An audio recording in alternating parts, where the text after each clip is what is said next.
Hello, this is Amber Rain Davis. Welcome to my YouTube channel and blog at notableink.com. Today we're going to be making a set of cards for the Altenew Educator Certification Program. This is for the Level 3 classes. This card is based on For the Love of Color, which is a fantastic class. We'll be using the Sweet Rose Bouquet, the Flower Arrangement stamp set for the Sentiment Thank You, the Greenfields Mini Ink Cube set, Shades of Purple, and Rock Collection. So we're going to go ahead and get started. So I decided to switch it up a little bit and use colored cardstock for the cards today. One of the cards that I'm using a pool colored cardstock. You won't see that one on video. I lost that footage. You'll be able to see the two purple renditions today. So this is a light gray cardstock. I also used a dark gray cardstock. I didn't really want to do masking today, so I just stuck a piece of Post-it note tape behind the stamp where the flower started so that I could just wipe off a little bit of that ink. And that just saved me the time of needing to mask out the flowers and the fussy stems. So I'm using a coat of unicorn white ink for my first layer, the solid layer. I went ahead and did both the leaves and the flowers at the same time. Normally I'll do all of the layers for the flowers and then all of the layers for the leaves, but I decided to switch it up and go ahead and get all of the white pigment ink out of the way.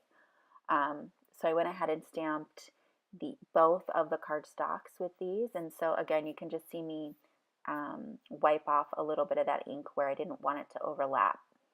I heat dried that before going on to the next layer.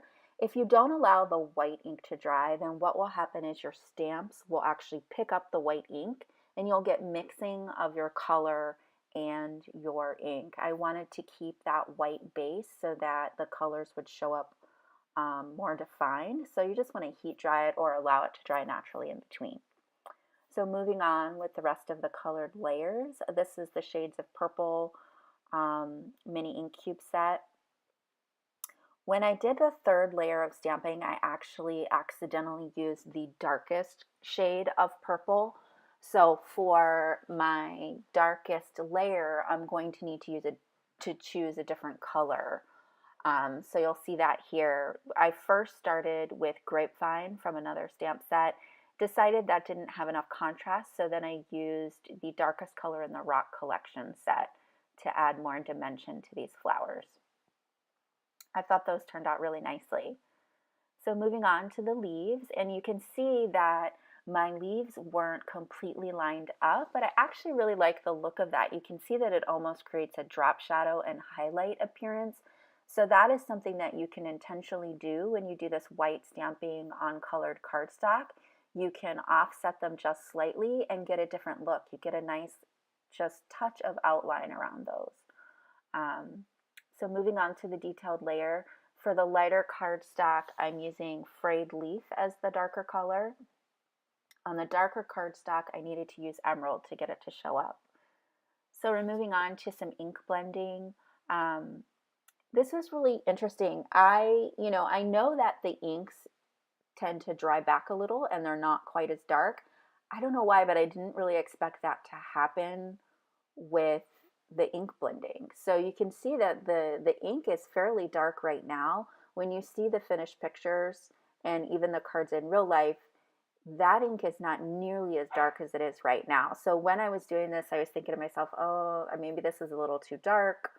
I believe I'm using Silverstone there, which is the second to the lightest color in that set. And so I was actually happy that it dried back a little bit. So I'm just using the edge or the corner of the ink sponge to get into those small spaces.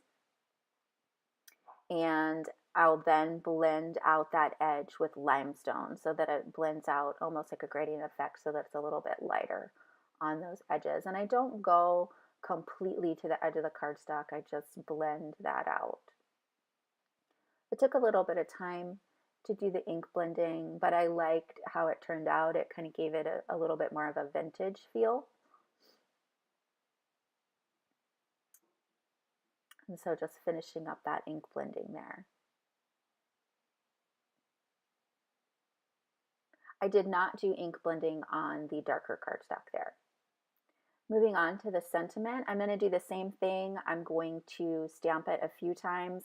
I wanted to make sure that the layers kind of stood on their own, so I heat set them in between to make sure that it wouldn't just pull up the ink that was already there. So I did 3 layers of the white ink, and then what I'm going to do is you're going to see me push the cardstock up about a 1/16 of an inch on this one, and it's going to create that dark line that we talked about.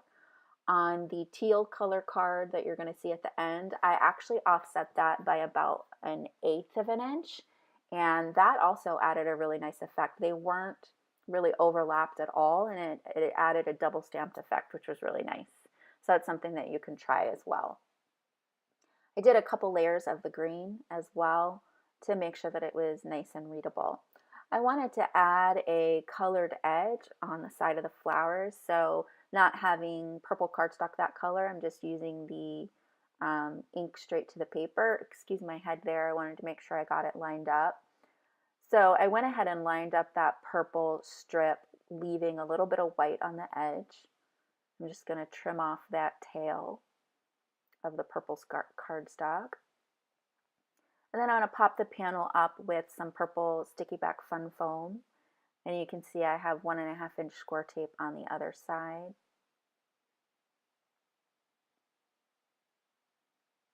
Go ahead and put your cardstock on the side so you can get it lined up well. And then I'll pop up the dark gray panel as well. Just going to do the last step of embellishing. This is the jewel picker tool, and at first I had a really hard time getting the sequins to release when I first started using this tool, but you can see I slightly twist it and that releases the tool from the sequin so that your sequin stays stuck to the glue.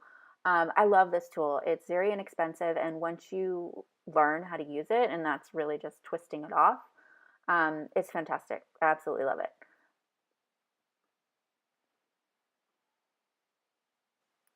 You'll see in these cards that I put a sequin down near the end on the 2 on the right. The one on the left, I didn't have one down there, and that allowed me to add a sub-sentiment at the bottom of that stem. I added Forever Grateful. You'll see that in the finished card. I couldn't decide if I liked the sub-sentiment or not, or if I just liked really keeping it nice and clean and simple with just the sequins and the main sentiment. You let me know which one you like, or which version of this card you like best in the comments. So just finishing those up, and you can see the finished cards here.